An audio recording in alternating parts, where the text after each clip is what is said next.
Hello aspirants, welcome to AKSIAS academy daily current affairs. So ముందుగా నిన్న ఇచ్చినటువంటి క్వశ్చన్లో which of the following do some scientist suggest the use of cirrus cloud thinning technique and injection of sulphate aerosols. సాధారణంగా ఇది కృత్రిమ వర్షాలను చేయడానికి ఉంటుంది, అట్లాగనే గ్లోబల్ వార్మింగ్ని తగ్గించడానికి. సో అది injection of sulphate aerosols in the stratosphere అంటే ఆ ఏరోజోల్స్ అంటే చిన్న చిన్న ఉంటాయి, కణాలు అనే చిన్న పదం కానీ, బట్ ఏరోజోల్స్ అంటే ఒక ధూళి కణాలు లాంటివి అని అనుకోండి. అవి మనం స్ట్రాటోస్ఫియర్లో పెట్టడం వల్ల సూర్యరశ్మి దాని మీద పడి వెనక్కి వెళ్ళిపోతుంది, అంటే భూమి మీదకి రాదు. సో దానివల్ల ఏమవుతుంది, భూమి ఆటోమేటిక్గా కూల్ అవుతుంది. But it is not the solution to pollution. కేవలం గ్లోబల్ వార్మింగ్ని తగ్గించవచ్చు. So answer is this. ఇంకా ఈరోజు సెషన్ వచ్చేసి గ్లోబల్ ఇన్నోవేషన్ ఇండెక్స్. అంటే ప్రపంచ అంటే ఇన్నోవేషన్ అంటే నవకల్పన అని అనొచ్చు, ఆవిష్కరణ అని కూడా అనొచ్చు. సో ప్రపంచ ఆవిష్కరణల సూచిక. ఇందులో భారతదేశం 81వ ర్యాంక్ నుంచి సీదా 38వ ర్యాంక్ని సాధించింది. చాలా అద్భుతమైనటువంటి ర్యాంక్ అది. సో ఇలా గ్లోబల్ ఇన్నోవేషన్ ఇండెక్స్ అనేటటువంటిది దేశంలో కొత్తగా పేటెంట్స్ అని అంటాం, అంటే ఏమైనా కొత్తగా కనుగొని ఉంటే వాటికి పేటెంట్స్ తీసుకుంటారు. ఇలా ఎన్ని పేటెంట్ అప్లికేషన్స్ వస్తాయో వీటి బేసిస్ మీదుగా, అలాగనే R&D అనేటటువంటిది ఎంత జరుగుతుందో వాటి బేసిస్ మీదుగా గ్లోబల్ ఇన్నోవేషన్ ఇండెక్స్ని ఇస్తారు. ఇందులో చైనా 10వ ర్యాంకును సాధిస్తే భారతదేశం 81 నుంచి సీదా 38వ ర్యాంకుని సాధించింది, చాలా అద్భుతంగా. సో దీని కారణంగా మనకి భారతదేశంలో కూడా సృజనాత్మకత పెరుగుతుంది, నవకల్పన పెరుగుతుంది అనేది అర్థం చేసుకోవచ్చు. సో ఆ కంటెక్స్లోనే మనం ఒకసారి అసలు ఫస్ట్ ఆఫ్ ఆల్ ఈ న్యూస్లో ఎందుకు ఉందంటే 38వ పొజిషన్కి వచ్చింది భారతదేశం. 139 దేశాలకు తీసినటువంటి లెక్కల్లో 38వ ర్యాంకుని సాధించింది. గతంలో ఇదే మనకి 81వ ర్యాంక్ ఉండేది.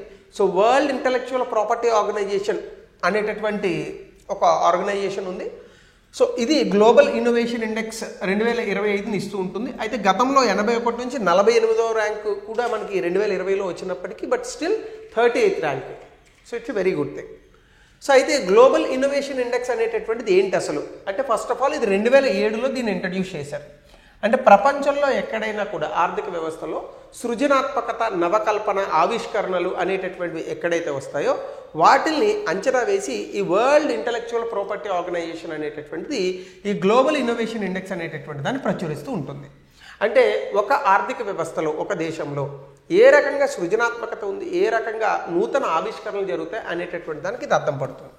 సో ఇక్కడ UN జనరల్ అసెంబ్లీ ఏదైతే ఉందో, ఈ UN జనరల్ అసెంబ్లీ అనేటటువంటిది అథారిటేటిక్ రెఫరెన్సెస్ అనేటటువంటి తీసుకుంటారు. సాధారణంగా ఈ న్యూ ఇన్నోవేషన్స్ అన్నీ కూడా సైన్స్, టెక్నాలజీ, ఇన్నోవేషన్ ఈ ఆస్పెక్ట్స్లో వస్తూ ఉంటాయి. సో దాన్ని మనం STI పాలసీస్ అని అంటాం. అంటే ఒక దేశంలో సృజనాత్మకత రావడానికి ఈ STI పాలసీస్ అనేటటువంటివి ఆ దేశంలో ఎట్లా ఉన్నాయి అంటే సైన్స్, టెక్నాలజీ, ఇన్నోవేషన్కి సంబంధించి ఆ దేశంలో విధానాలు ఎట్లా ఉన్నాయి అనేటటువంటి దాన్ని కూడా ఇక్కడ UN అసెంబ్లీ అనేటటువంటిది సాధారణంగా రికగ్నైజ్ చేస్తూ ఉంటుంది. సో అట్లనే ఇక్కడ గ్లోబల్ ఇన్నోవేషన్ ఇండెక్స్ 2025లో కనుక మనం చూసుకుంటే 2017లో మనము 81వ ర్యాంకులో ఉన్నాం. మధ్యలో మనం మళ్ళీ 48వ ర్యాంక్ వచ్చాం, ఇప్పుడు 38వ ర్యాంక్ వచ్చాం. అయితే లోయర్ మిడిల్ ఇన్కమ్ కంట్రీస్లో మనం మొట్టమొదటి ర్యాంక్లో ఉన్నాం. సెంట్రల్ అండ్ సౌత్ ఈస్టర్న్ ఏషియాలో మనం మొట్టమొదటి దేశంగా ఉన్నాం. బట్ చైనా అనేటటువంటిది మనకన్నా బెటర్గా ఉంది, 10వ స్థానంలో ఉంది. సో మనకి పాజిటివ్స్ ఎక్కడ ఉన్నాయి, స్ట్రెంగ్స్ అంటే ఒకటి నాలెడ్జ్ అండ్ టెక్నాలజీ అవుట్పుట్స్, అంటే జ్ఞానము, ఒక కొత్త కొత్త టెక్నాలజీస్ ఏవైతే ఉన్నాయో ఆ అవుట్పుట్స్లో మనం 22 అద్భుతమైన మార్కులు సాధించాం. మార్కెట్ సాఫిస్టికేషన్ అంటే మార్కెట్లో కొత్తదనం తీసుకురావడం, దాన్ని డెవలప్ చేయడంలో 38వ ప్లేస్ని సాధించాం. వీక్నెస్ బిజినెస్ సాఫిస్టికేషన్ అంటే ఉన్నటువంటి వ్యాపారాలను నూతనంగా తయారు చేయడంలో మాత్రం మనం వెనకబడి ఉన్నాం. అట్లాగే ఇన్ఫ్రాస్ట్రక్చర్లో వెనకబడి ఉన్నాం. అలాగే వ్యవస్థల్లో కూడా, ముఖ్యంగా గవర్నమెంట్ వ్యవస్థలు కానీ ఇంకా ప్రైవేట్ కానీ, సో వీటిల్లో కూడా మనము 58 ర్యాంక్ మాత్రమే సాధించాం. అంటే ఒక రకంగా ఇందులో కనుక మనం ఇంప్రూవ్మెంట్స్ చేసుకోగలిగితే ఇది ఇంకా పెరుగుతుంది. సో అట్లానే టాప్ ర్యాంక్ దేశాలు తీసుకుంటే ఇది కూడా ఎగ్జామ్లో అడగచ్చు. స్విట్జర్లాండ్ మొదటి స్థానంలో ఉంది, స్వీడన్ 2, 3 అమెరికా.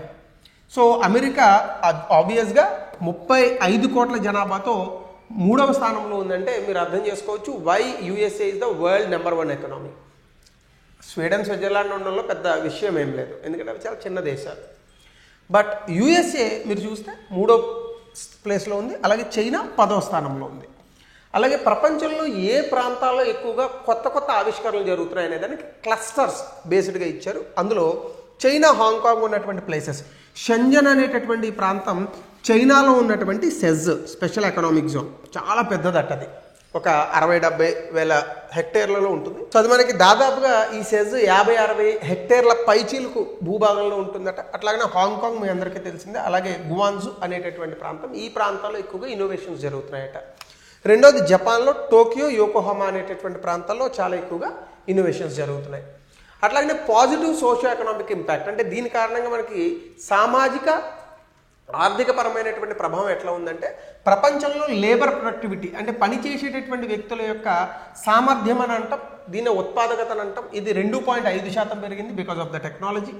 ప్రపంచవ్యాప్తంగా లైఫ్ ఎక్స్పెక్టెన్సీ కూడా అంటే సగటు జీవన ఆయుర్దాయం అనేటటువంటిది ప్రపంచవ్యాప్తంగా 73 సంవత్సరాలకు వచ్చింది. అత్యంత పేదరికం అనేటటువంటిది ప్రపంచంలో కేవలం 81 కోట్ల మంది ఉన్నారు, అంటే which is equal to 10% of the world population. ప్రపంచ జనాభా మొత్తంగా 800 కోట్లు కనుక మనం చూసుకుంటే, ఇది 2004 లెక్కలతో పోల్చుకుంటే కేవలం సగం మాత్రమే. అట్లనే ర్యాపిడ్ టెక్నాలజీ అడ్వాన్స్మెంట్స్, మనకి సూపర్ కంప్యూటింగ్ ఎఫిషియన్సీ, ముఖ్యంగా ఆర్టిఫిషియల్ ఇంటెలిజెన్స్ ఇట్లాంటి వాటిలోని, అట్లాగనే బ్యాటరీ ప్రైసెస్ తగ్గడం అనేటటువంటిది చాలా వేగంగా టెక్నాలజీ అడాప్ట్ చేసుకోవడానికి మనకు పనికొచ్చింది. అట్లానే స్లో టెక్నాలజీ అడాప్టేషన్ అనేటటువంటిది మాత్రం విండ్ పవర్లో, అంటే పవన విద్యుత్ అనేటటువంటిది చాలా స్లోగా వెళ్తుంది. అలాగే జీనోమ్ సీక్వెన్సింగ్ కూడా చాలా స్లోగా వెళ్తుంది. అలాగనే నోవెల్ డ్రగ్స్, అంటే కొత్తగా మందుల అభివృద్ధి అనేటటువంటి తగ్గుతోంది అని అనే కన్నా స్లోగా పెరుగుతుంది అని అనడం కరెక్ట్. సో ఇట్లా slow technology adoptions and fast technology adoptions ఉన్నాయి.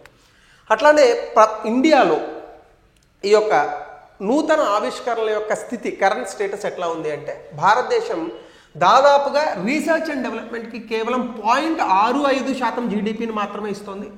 అదే చైనా మనకన్నా ఎక్కువ జీడిపి, కానీ 2.43%, అంటే చాలా ఎక్కువగా R&Dకి పెడుతుంది. ఎంత R&D పెడితే అన్ని ఇన్నోవేషన్స్ వస్తాయి. సో బ్రెజిల్, సౌత్ కొరియా లాంటి దేశాలు కూడా బాగానే పెడుతున్నాయి. అంటే ఇండియాతో పోలిస్తే మిగతా దేశాలు అత్యధికంగా పర్సంటేజ్ ఆఫ్ జీడిపిని రీసెర్చ్ అండ్ డెవలప్మెంట్కి పెడుతున్నాయి. అట్లాగే ప్రపంచవ్యాప్తంగా పేటెంట్ అప్లికేషన్స్ రావడంలో భారతదేశం 6వ స్థానంలో ఉంది.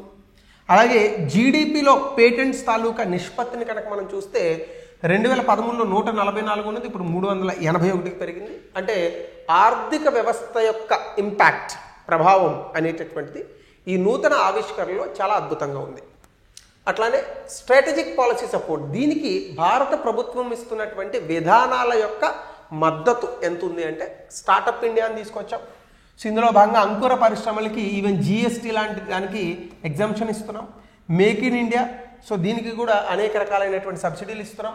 ప్రొడక్షన్ లింక్డ్ ఇన్సెంటివ్ స్కీమ్ మీ అందరికీ తెలుసు, చాలాసార్లు క్లాస్ చేశాను. అలాగే స్టార్టప్స్కి సంబంధించి ఫండ్ ఆఫ్ ఫండ్స్ అని ఒక 10,000 కోట్ల రూపాయల కార్పస్ని తయారు చేశాం. రీసెర్చ్ అండ్ డెవలప్మెంట్కి గాను ముఖ్యంగా ప్రైవేట్ సెక్టార్లో 1,00,000 కోట్ల రూపాయలు కేటాయిస్తున్నారు.